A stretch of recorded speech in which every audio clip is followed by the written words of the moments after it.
Estamos de volta com o programa Dinâmica do Direito. A pauta de hoje é a 27ª Conferência da ONU sobre Mudanças Climáticas, a COP27, que aconteceu no mês de novembro.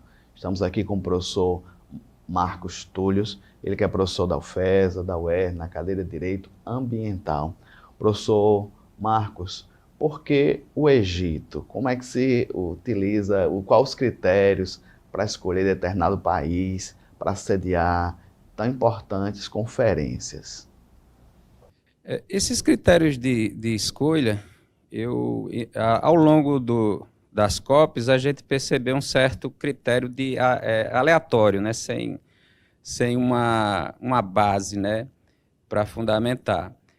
Mas a escolha da COP27 no Egito, ela tem um sentido, um significado. E aí eu vou voltar para o sexto relatório do IPCC, né? O sexto relatório do IPCC, ele ressalta a necessidade de proteção dos povos vulneráveis, né? Ele ressalta também a necessidade do alerta precoce e ressalta a questão das perdas e danos. Então, voltando para a questão, por que da COP ser realizada no Egito? A gente tem um país que está situado no continente africano, né? A África, ela é o continente que menos emite gases de efeito estufa, né? Segundo o IPCC e a própria Organização Meteorológica Mundial, que faz parte da ONU, o continente africano ele responde por 2 a 3% dos gases de efeito estufa a nível global. Contudo, é o país que vai ser mais afetado, né, o continente que vai ser mais afetado pela questão dos efeitos perversos das mudanças climáticas. Se estima, por exemplo, que os países africanos eles vão gastar, em média, 50 bilhões de dólares por ano com a questão da ação climática. Além também de se observar que na África, os países africanos, o alerta precoce, o que é o alerta precoce? Né? É aquela situação, tem um evento climático extremo, né? Uma enchente, uma inundação. Aí se emite um alerta para as pessoas desocuparem aquela área. A ideia é estabelecer esse direito como um direito universal. Na África, 60% da população não tem acesso a esse sistema. A própria ONU diz que quando existe esse sistema, para cada 100 mil habitantes, os eventos como morte, a média não chega a 1. Quando não se tem, ela ultrapassa, chega próximo ali a 5. Né? Então, a gente tem a chamada situação de vulnerabilidade social da população africana, né? E ela não é responsável pelos dados, pelos efeitos das mudanças climáticas. Então, essa questão que é a chamada injustiça ambiental, injustiça climática, né? A outra questão é a cidade, né, de Sharm el-Sheikh, que é uma cidade litorânea. E aí nós temos também a vulnerabilidade das pessoas que habitam as regiões litorâneas, né? No caso dessa cidade, é uma cidade turística, com belas praias, né, com parques, né? E é preciso lembrar também a questão do Mar Vermelho, né? Então, um dos efeitos das mudanças climáticas é destruir a criosfera, que são as áreas de geleiras, né? E isso eleva o nível do mar. E a gente está falando de uma cidade, Sharm el-Sheikh, que é uma cidade litorânea. Então, em específico, ela sofrerá as consequências futuras, né, da elevação do nível do mar. Então, o contexto em si é para sensibilizar, né, toda a comunidade global em relação a essa questão climática, né, que é real, não é uma ficção, né? Como o senhor falou, os mais pobres são os mais vulneráveis. Então, podemos dizer, doutor Marcos, que direito ambiental ou preocupação climática também é uma preocupação com direitos humanos essenciais? Sim, sim. A questão climática, ela afeta diretamente as pessoas, né? Os direitos humanos, afeta a questão da saúde, do bem-estar, crianças e adolescentes, os idosos, as mulheres, né? os indígenas, as populações tradicionais, né, as populações que moram nos países em desenvolvimento, né, há, na verdade, um racismo, né, ambiental.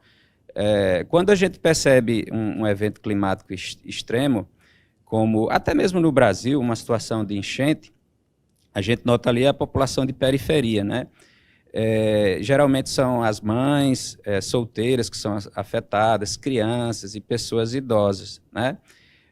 Só no Brasil, no ano de 2022, nós tivemos mais de 100 mil pessoas desabrigadas, né? Na sua grande maioria, pessoas que moram na periferia, e mais de 500 mortos, né? Em sua maioria, pessoas idosas e crianças, né?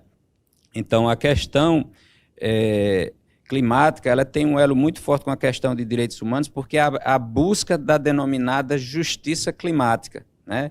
Que é a ideia de garantir equidade, de participação social, de cooperação e de solidariedade com as pessoas que estão nessa situação de vulnerabilidade, né?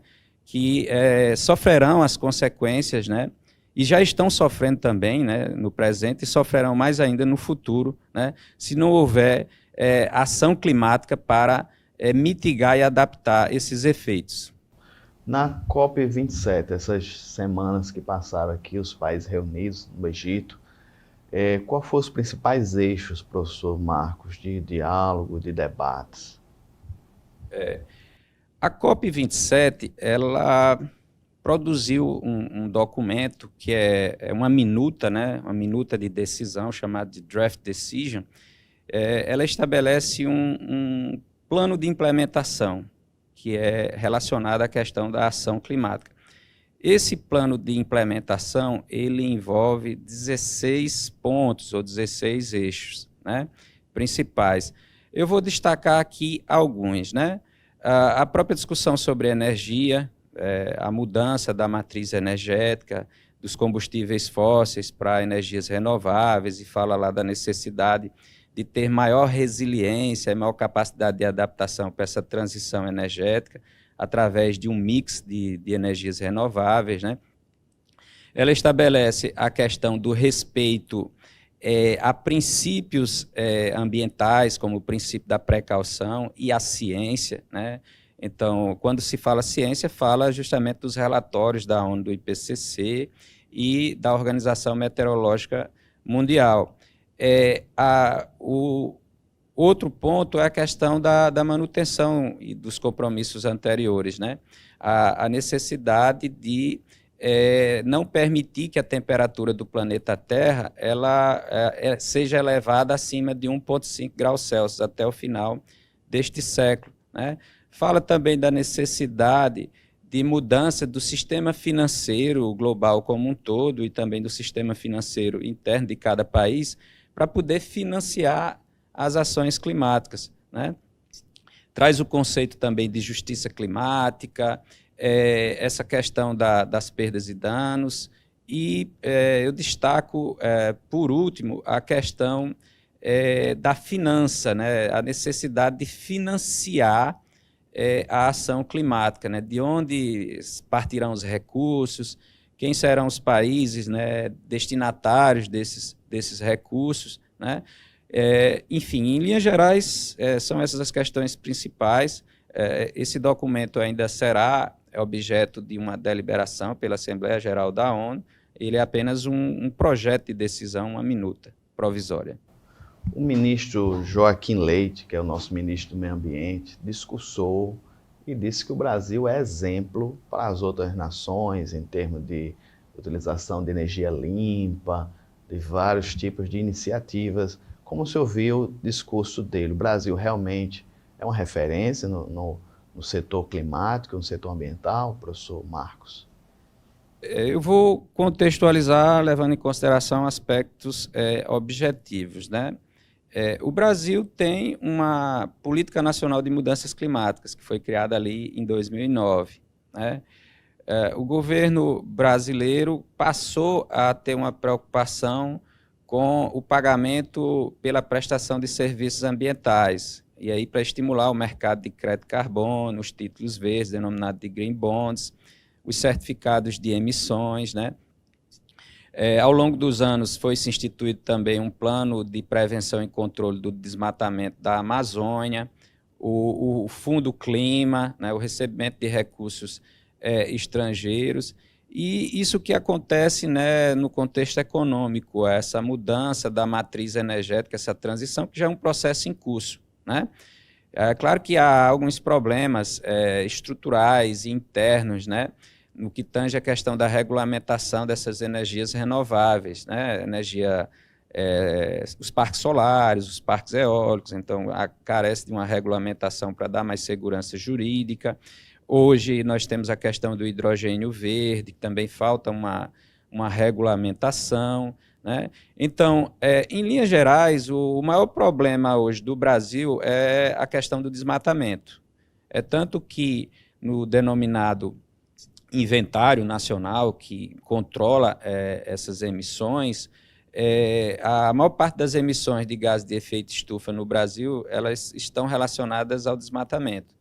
Então, é preciso ter uma política pública voltada para essa questão. E aí, mais investimento nesse plano de controle e prevenção do desmatamento da região amazônica, mas também não esquecer que existem outros biomas que precisam ser preservados, como a caatinga, que é o bioma nosso aqui do semiárido, né?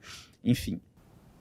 Estamos conversando aqui com o professor Marcos Túlios sobre a COP27, a Conferência da ONU sobre Mudanças Climáticas, bem como os desdobramentos de tão importante reunião.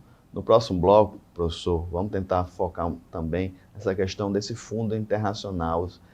Fala-se de 100 bilhões de dólares para os países financiar, no caso, iniciativas que envolvem mudanças climáticas. Não sai daí, voltamos já.